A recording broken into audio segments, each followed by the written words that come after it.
Hi, welcome back to our channel. So yeah, in this video, I'm going to be talking about our poultry farm. You know, so most of you who do poultry farm knows about broiler farming. And broiler farming, has tend to be one of the, like one of the poultry business. That a lot of people are making money out of, but there's a lot of work in that kind of farming. We tried once before, a little while ago, and because of the way that we have to change sawdust, and also some kind of medication and some kind of other things that came into it, we couldn't get the exact results that we were looking for. But like in everything, as the more you do it or the more you pay attention to what happened before, you begin to find ways to solve your problems. So in this the ones that we are doing right now, we are trying new things to see how it will go, and I've been doing research and I came across this stand. It's a net that you can use to make a stand, so that basically the chickens will be up on the platform, and then their poop will pass through to go. I mean, it's an old thing, you see them around. And then I think this thing is going to be a game changer, in the poultry farm business, especially, if people are using the battery cage system, but that battery cage system is always very, very expensive. So these chickens that you guys see over here, this whole video is going to be from day 1 to day 7 to about day 8 video that I'm going to show you guys. You will see the differences between when you see the birds. But this platform, we basically built it ourselves, from scratch. So I kind of had to do some research on, how people are doing it. Mostly is in Indonesia and other places that I see people doing this kind of platform. And it kind of makes sense to me. If you're going to do poultry farming, even if it's layers or broilers or any kind of farm, the hard part of the work is, trying to keep your chickens from diseases.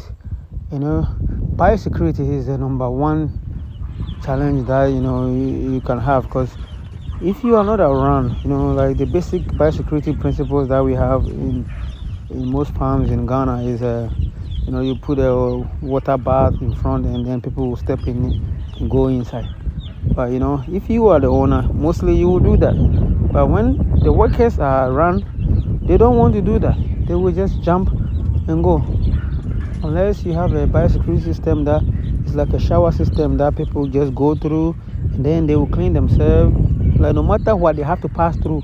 And then they will do what they are supposed to do to clean themselves before they go. So, but these systems, like if you have a platform like this, what we did is in such a way that you don't really have to be going up there that much.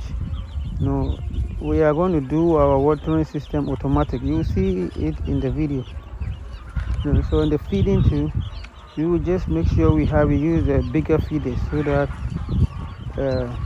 once we fill it for the day or two, it will just be in there. Most of the feeders you probably don't have to even go in there up there to fill it up. You can stand by the fence or the barrier, and fill them. And you will make the contact with the birds very, very low. And even with this, you can tell the difference between from day 1 to week 1. There's been a huge change, and the weight gain in these broilers has been massive, very, very good and very, very impressive. Because if you are doing broiler farm, you are usually targeting about, let's say, 6 weeks to 8 weeks for your birds to get to a particular age, a particular weight, so that you can sell them. But if you're having some trouble with sicknesses and those things, you will just keep feeding these birds, and once they are at the 6 weeks, their weight will not reach where you want them to be. And also the quality feed is another thing too.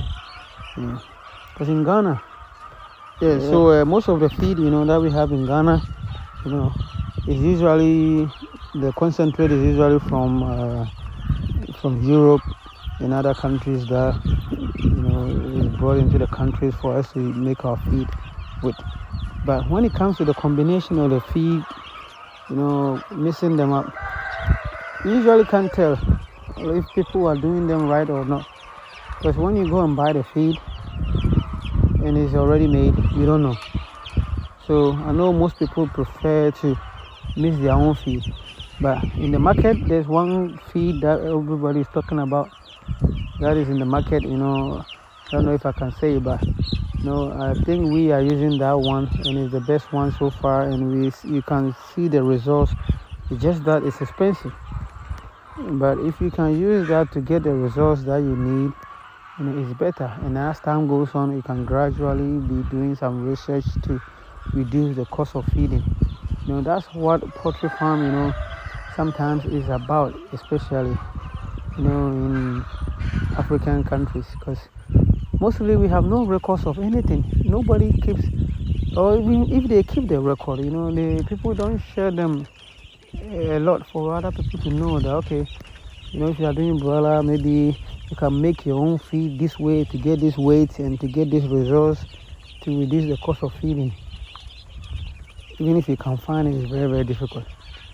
So this experiment that we are doing with the platform, I'll be showing the videos of the birds after every week, and also how they are doing, so that people can learn from this, and this might be the game changer, for broilers and even layer bears, so that the amount of sawdust that people will change to will reduce, because man, if you are doing broiler farming on a deep litter, I don't know, but by the time you get rid of them, you probably change the litter about 3 or 4 times, unless you are just using some chemicals or something to spray to kind of, I don't know, soak all their feces and all those things.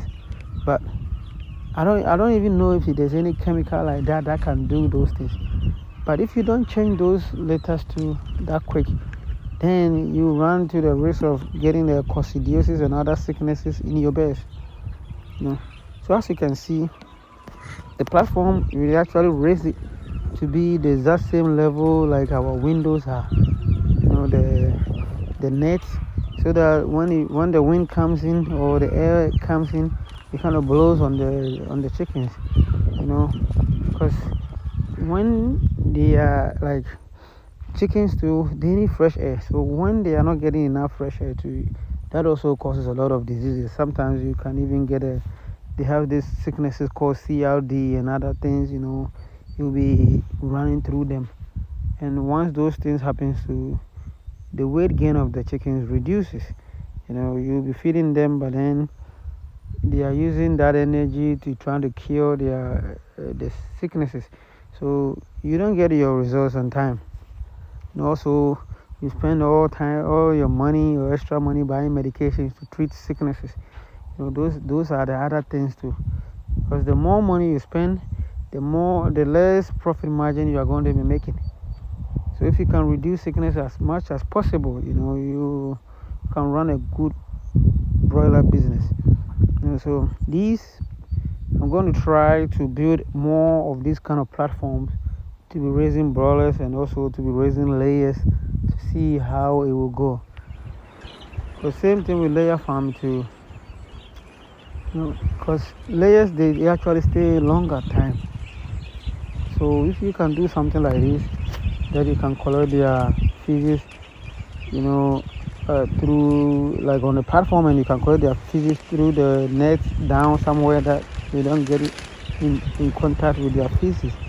I'm sure you can also prevent sicknesses. This is similar to Buffy cage, but in this case, the bears have free space to move around, large space. So, they are not restricted.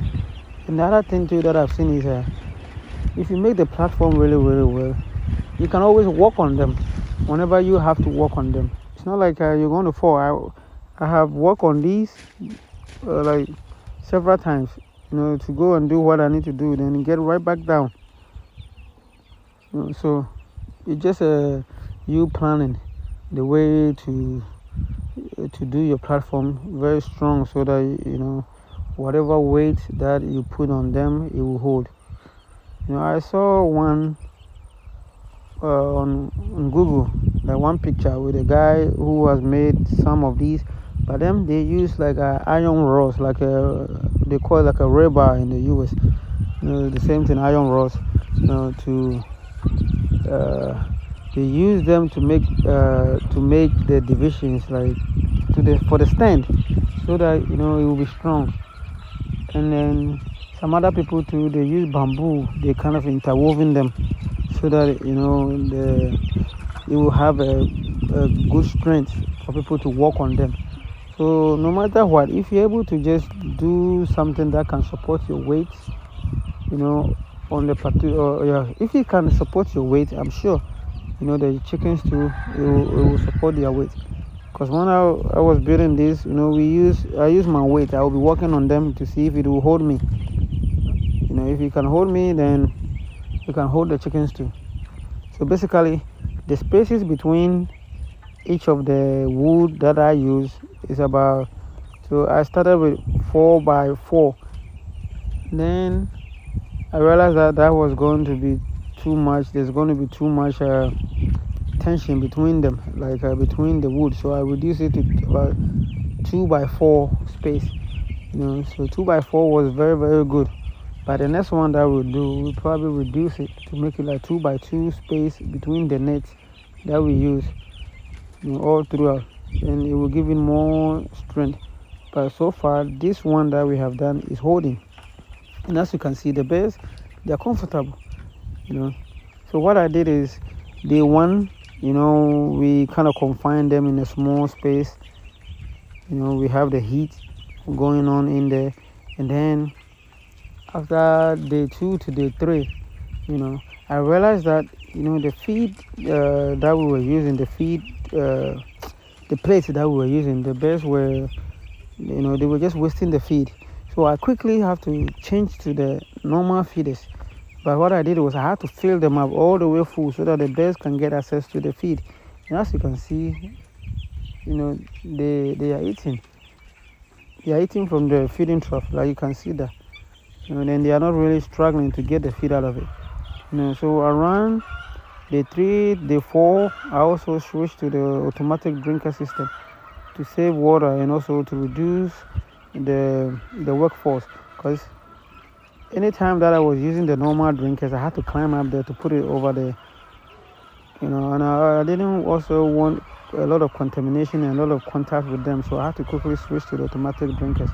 And that's what I did. If you can see them line up in the red ones are the automatic drinkers, and the bears are fine drinking out of them.